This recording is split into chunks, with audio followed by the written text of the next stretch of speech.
Alhamdulillah wassalatu wassalamu ala Rasulillah wa ala alihi wa sahbihi wa mawalah wa la hawla wa la quwata illa billahi wa ba'du. Wa ala alihi wa sahbihi qala Allahu azza wa jalla ya ayyuhalladzina amanu taqullaha haqqa tuqatih wa la tamutunna illa wa antum muslimun. Ma'asyiral muslimin, jamaah salat subuh yang dimuliakan Allah Subhanahu wa taala. Alhamdulillah, di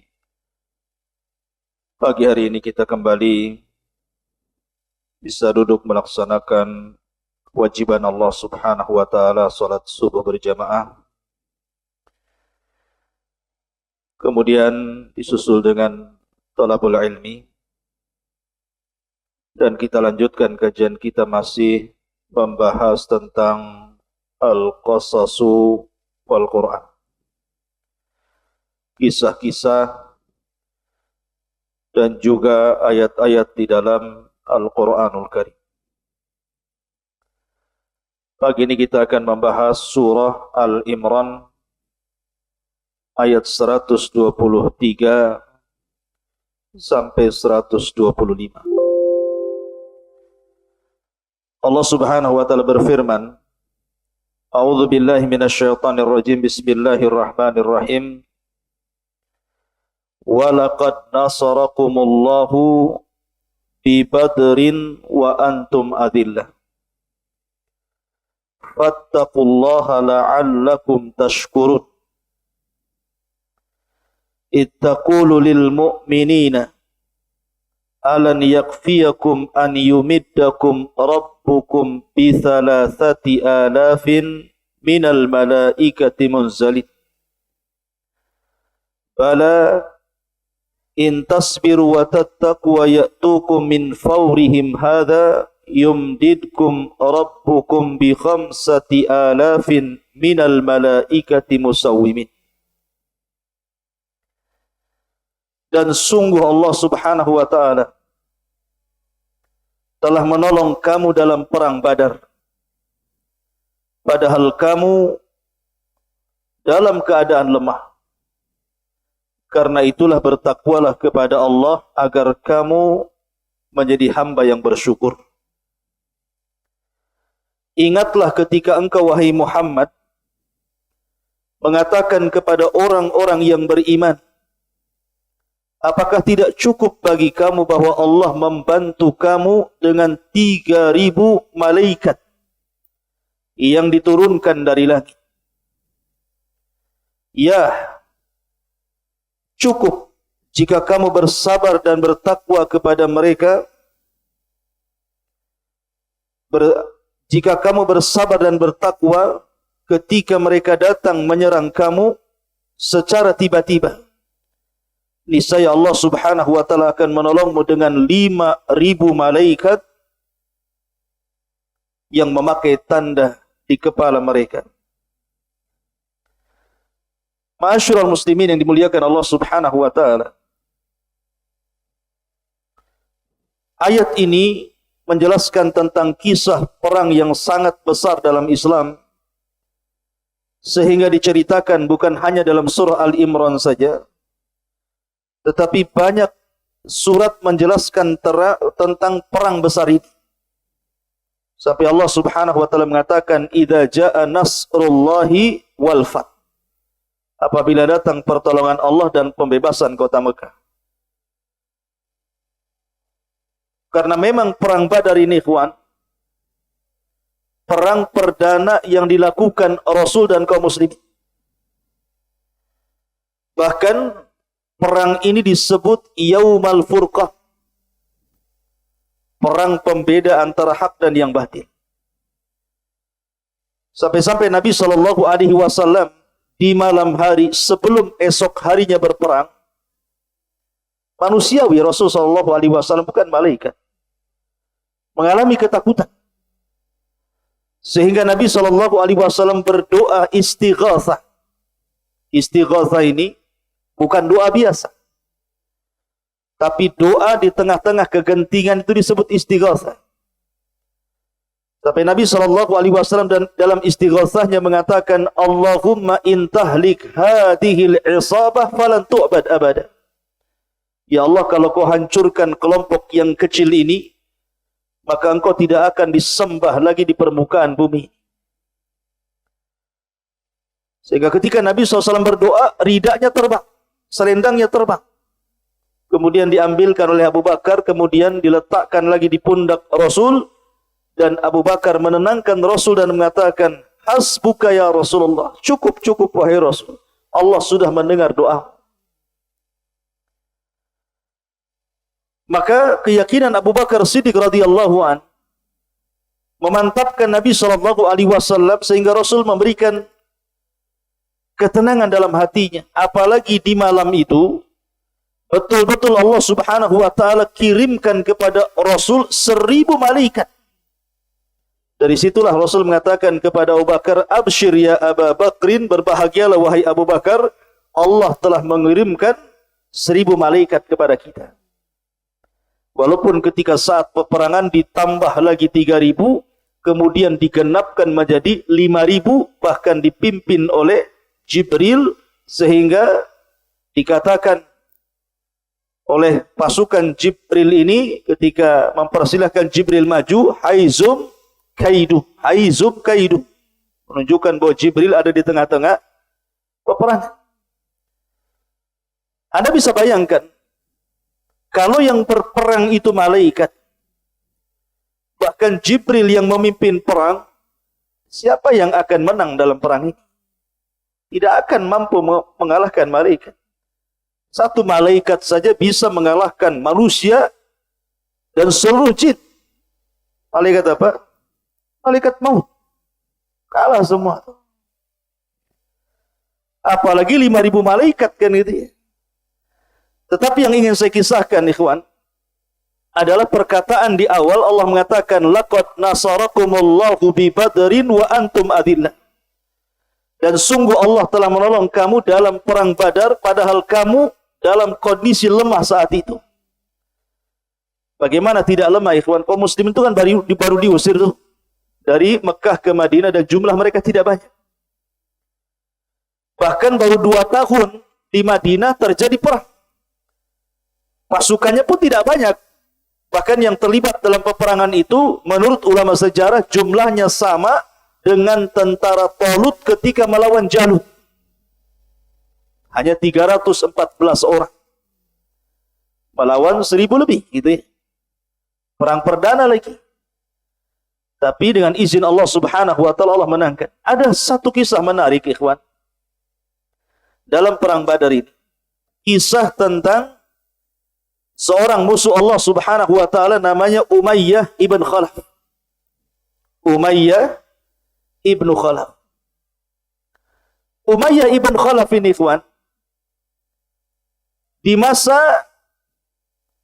di zaman Nabi SAW itu kawan dekat daripada pemimpin Aus. Ada yang mengatakan pemimpin Khazraj namanya Sa'ad ibn Mu'adh. Dan Sa'ad bin Mu'adh ini sampai saat meninggalnya arsy Allah itu bergoncang. Ya, karena jasa Sa'ad dalam Islam luar biasa. Dengan masuk Islamnya Sa'ad bin Mu'adh, satu kabilah masuk Islam yang kemudian belakangan disebut Ansar. Makanya wajar meninggalnya Sa'ad ini bergegar arsy Allah Subhanahu wa taala. Lah Sa'ad ini berkawan dengan musuh Rasul namanya Umayyah bin Khalaf. Kawan dekat, kawan dagang. Jadi kalau Umayyah bin Khalaf pulang dari Syam untuk berdagang, kan harus melewati jalur Madinah. Biasanya kalau lewat jalur Madinah, dia singgah di rumah Sa'ad ibn Mu'adh. Begitu juga sebaliknya gitu ya. Sa'ad bin Mu'adh pun kalau ke Mekah, umroh atau apa gitu, ada urusan bisnis, maka biasanya singgah di rumah Umayyah ibn Khalaf. Jadi suatu ketika, Sa'ad ibn Mu'adh ini ingin umroh. Berangkatlah Sa'ad ibn Mu'adh dari Madinah ke Mekah. Kemudian singgah di rumah Umayyah ibn Khalaf. Saat sudah masuk Islam, Umayyah masih musyrik, bahkan musuh Rasul. Tapi karena pertemanan yang baik, maka Umayyah pun tidak mengganggu Sa'ad. Bahkan Sa'ad meminta kepada Umayyah, wahai Umayyah, saya ini ingin tawaf. Tolong temani diriku di saat manusia tidak sedang tawaf. Akhirnya kemudian berangkatlah Umayyah dengan Sa'ad ini di saat manusia tidak tawaf, dia saja berdua tawaf. Allah takdirkan dalam tawaf itu berjumpa dengan Fir'aun yaumat ini. Siapa Fir'aun yaumat ini? Abu Jahal, Ahmad ibn Hisham. Sedang tawaf itu rupanya Abu Jahal ada di situ. Abu Jahal ini kan tidak kenal Sa'ad ibn Mu'adz, padahal dia pemimpin Aus, salah satu pemimpin daripada Ansar. Jadi kata Abu Jahal kepada Umayyah ibn Khalaf, dia mengatakan, ya Aba Sufyan, maksudnya kunyah daripada Umayyah bin Khalaf. Man hadha? Siapa orang ini? Siapa orang yang tawaf sama kamu itu? Kemudian Umayyah memperkenalkan siapa temannya. Dia adalah Sa'ad ibn Mu'adz, ya Aba Jahl. Dia adalah Rasul Aus, pemimpinnya orang-orang Aus. Kemudian Sa'ad pun mengatakan, ya, saya adalah Sa'ad ibn Mu'adz. Marah Abu Jahal. Selama ini hanya kenal nama, tidak kenal orang.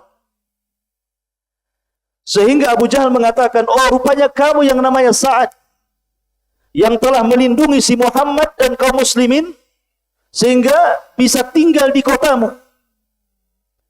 Kalau seandainya kamu sendirian dan tidak bersama Abu Sufyan, maksudnya tidak bersama Umayyah bin Khalaf, kamu sudah tinggal nama saja di sini. Artinya tidak akan pulang jasad.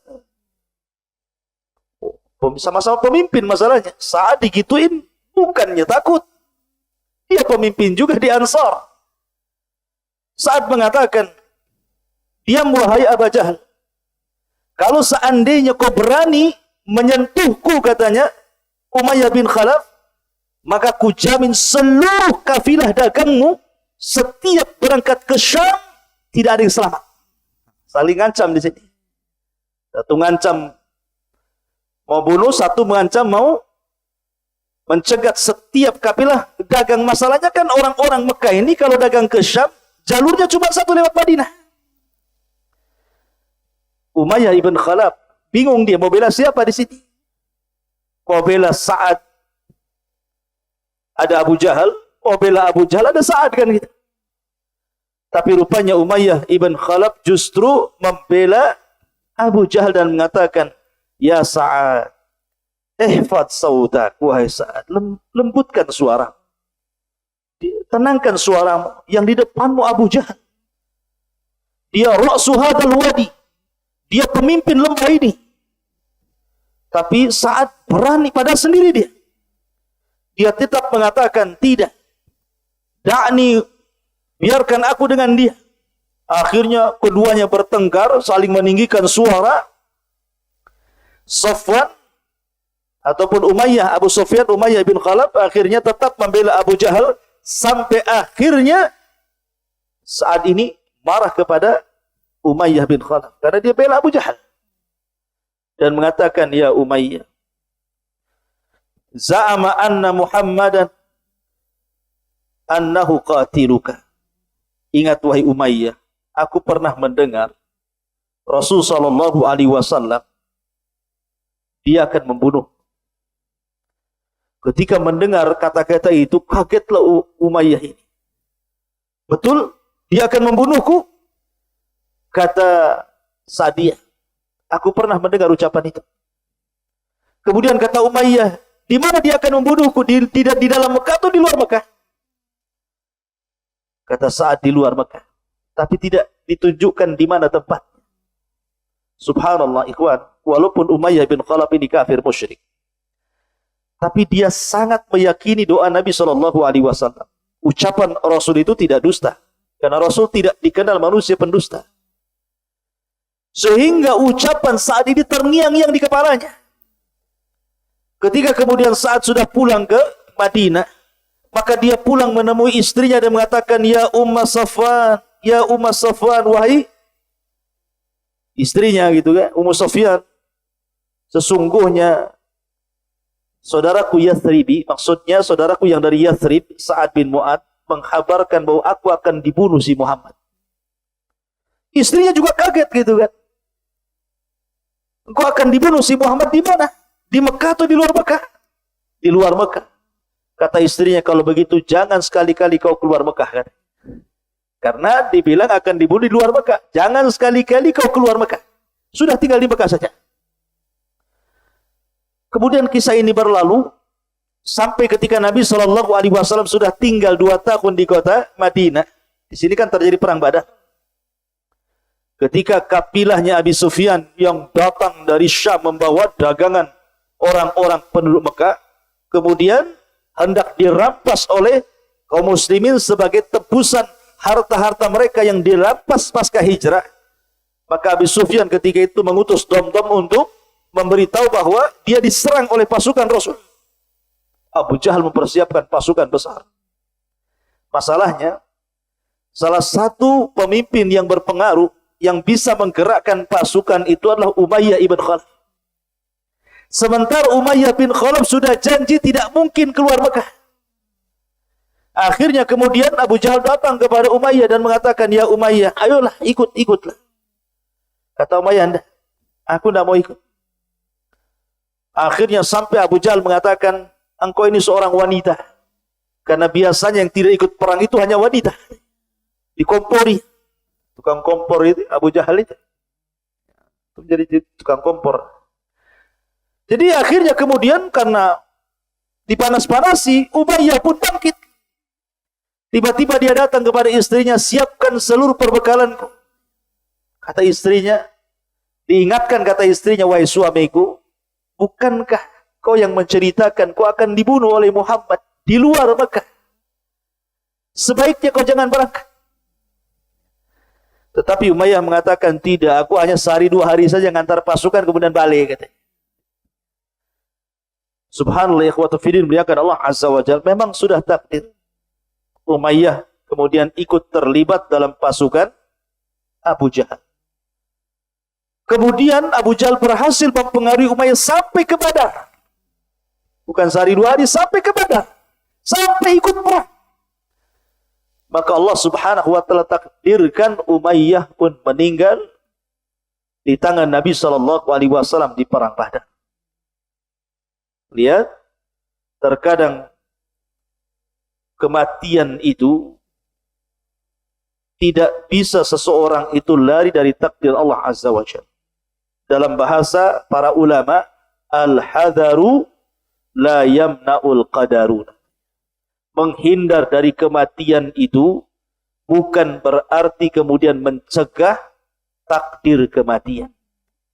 Mencegah dari kematian bukan menahan takdir kematian. Dulu di zaman Bani Israel, 70.000 Bani Israel mati karena taun. Jadi taun itu, penyakit taun, wabah itu, mungkin macam corona di zaman sekarang, 70.000 orang mati.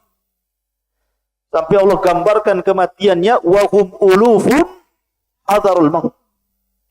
Saking banyaknya, bukan alaf, uluf lagi. Ribuan orang mati. Lah orang-orang yang hidup itu, akhirnya mereka keluar dari daerah taun itu.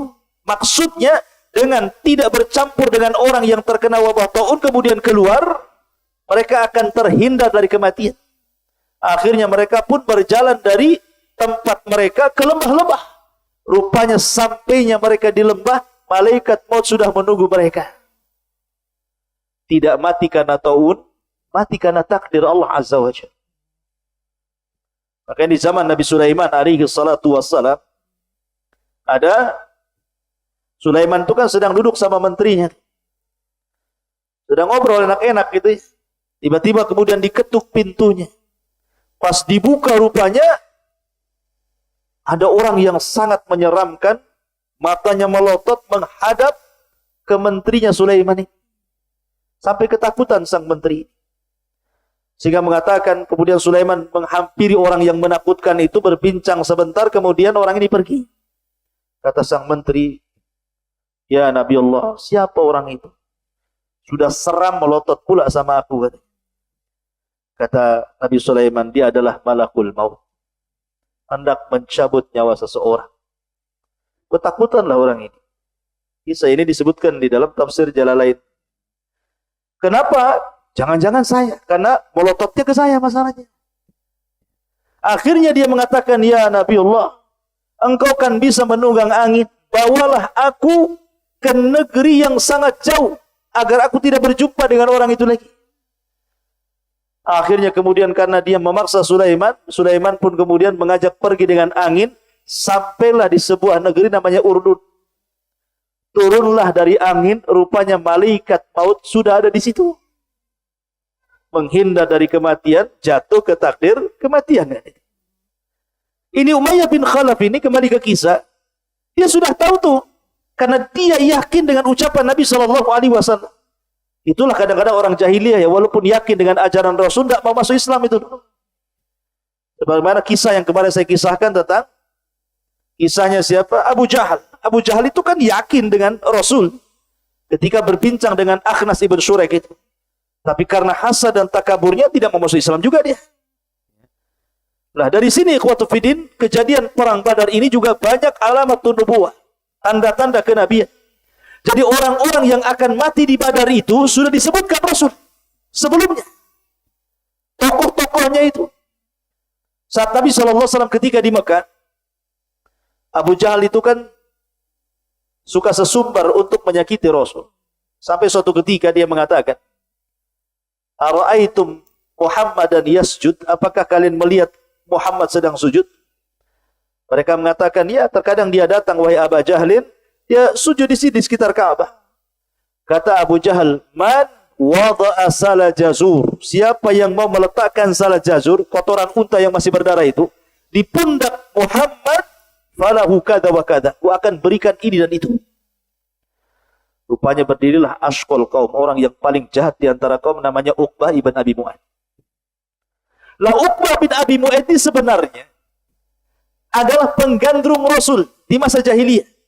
Karena dia itu kan seorang pujangga, seorang pakar bahasa Arab, pujangga hebat. Jadi dia suka mendengar Quran tetapi tidak beriman. Suka saja kalau Rasul itu membacakan Quran, suka dia. Karena sukanya dengan bacaan Rasul terhadap Al-Quran, makanya Uqbah ini suka dengan Rasul. Sampai suatu ketika akhirnya Uqbah karena sukanya dengan Rasul, kayak di zaman sekarang lah, ada orang suka dengan artis-artis sepak bola padahal dia jelas kafir, tapi tetap aja suka, dipajang pula gitu ya gambar-gambarnya. Lah ini terbalik, Uqbah ini suka dengan Rasul tapi dia tidak masuk Islam. Dia sangat mengagungkan Rasulullah, sampai ingin menghargai Rasul, diundanglah makan. Setelah sediakan makan macam-macam, rupanya satu makanan minuman pun tidak disentuh Rasul. Maka Uqbah bin Abi Mu'ad pun mengatakan, ya Muhammad, makanlah, makan, minum. Tapi Rasul tidak. Tidak mungkin aku minum dan makan dari seorang musyrik seperti ini. Katanya Uqbah, lalu apa supaya engkau bisa makan? Syaratnya apa? Kata Rasul, masuklah ke dalam Islam. Akhirnya karena dia supaya Rasul makan di rumahnya, minum di rumahnya, terpaksalah dia mengucapkan 2 kalimat syahadat. Jadi bukan karena masuk Islam, karena terpaksa supaya Rasul makan gitu saja. Rupanya kabar ini sampai kepada siapa? Umayyah ibn Khalaf. Umayyah ibn Khalaf dengan Uqbah bin Abi Mu'ad ini, itu kan kawan akrab, satu geng bahasa kita. Ya. Ketika mendengar Umayyah, dia datang kepada Uqbah dan mengatakan, ya Uqbah, aku dengar kau masuk ke agama Muhammad. Ya. Kata Uqbah, nah, aku tidak masuk ke agama Muhammad. Tapi engkau sudah mengucapkan 2 kalimat itu. Dia mengatakan, aku mengucapkan 2 kalimat itu supaya si Muhammad mau makan saja, tidak lebih dari itu. Tapi Umayyah menganggap tidak. Aku tidak percaya dengan kamu. Maka Uqbah pun ketakutan kalau sudah tidak dimasukkan gengnya lagi. Dia mengatakan, ya sudah gini saja wahai Umayyah, apa yang harus aku lakukan supaya kau yakin bahwa aku tidak masuk ke agama Muhammad itu? Akhirnya kata Umayyah, boleh. Kau harus menghinakan Muhammad di hadapan manusia. Lah kisah ini dimulai ketika Abu Jahal sesumbar siapa yang bisa meletakkan salah jazur, kotoran unta di pundak Rasul itu. Yang pertama berdiri siapa? Uqbah. Dia ingin membuktikan bahwa loyalitasnya tetap kepada Umayyah bin Khalaf. Maka dia langsung berdiri, ana wa abajal, saya. Berangkat dia cari kotoran unta. Setelah dapat kotoran unta, maka dia menunggu Nabi SAW datang dan sholat. Allah takdirkan Rasul datang. Kemudian sholat, kemudian sujud. Saat sujud itulah Uqbah meletakkan kotoran unta di pundak Nabi SAW. Darah di mana-mana, ikhwan. Kotoran masih berdarah-darah. Ketika Nabi dihinakan seperti itu, datanglah Fatimah. Yang ketika itu masih kecil. Maka Fatimah menghampiri ayahnya, kemudian disapunya kotoran itu, dibersihkannya kotoran itu sampai betul-betul bersih. Kemudian Rasul bangun dari sujudnya, kemudian memendekkan solatnya, kemudian menyelesaikan solatnya. Selesai solat, kata Fatimah. Ketika itu masih kecil Fatimah. Dia mengatakan, ya abati ud'u ilaha ula. Wahai ayahku, doakan kecelakaan kepada orang-orang itu. Rasul diam. Tapi Fatimah memaksa kepada Rasul, ayahnya, wahai ayahku, doakan kecelakaan kepada mereka. Bangkitlah Rasul. Kemudian Rasul mengatakan, Allahumma al'an fulan, wa fulan, wa fulan, wa fulan. Ya Allah, laknatlah si fulan, Abu Jahal, Umayyah, Uqbah. Pokoknya dilaknat semua orang yang berada di sekitar Ka'bah ketika itu, yang ikut terlibat menghinakan Rasul. Subhanallah. Semua nama yang disebut Rasul dalam laknat itu dikabulkan Allah Subhanahu wa taala di perang Badar. Semua mati di perang Badar. Bahkan Uqbah bin Abi Mu'ayth yang meletakkan salah jajur tertangkap jadi tawanan, kemudian disalib dan mati di tiang gantungan, dan dialah orang yang pertama kali disalib dalam Islam karena menghina Nabi SAW. Tapi dari sini Allah Subhanahu wa taala mengatakan, laqad nasarakumullahu bi badrin wa antum adillah. Dan sungguh Allah telah menolong kamu dalam perang Badar, padahal kamu dalam kondisi lemah saat itu.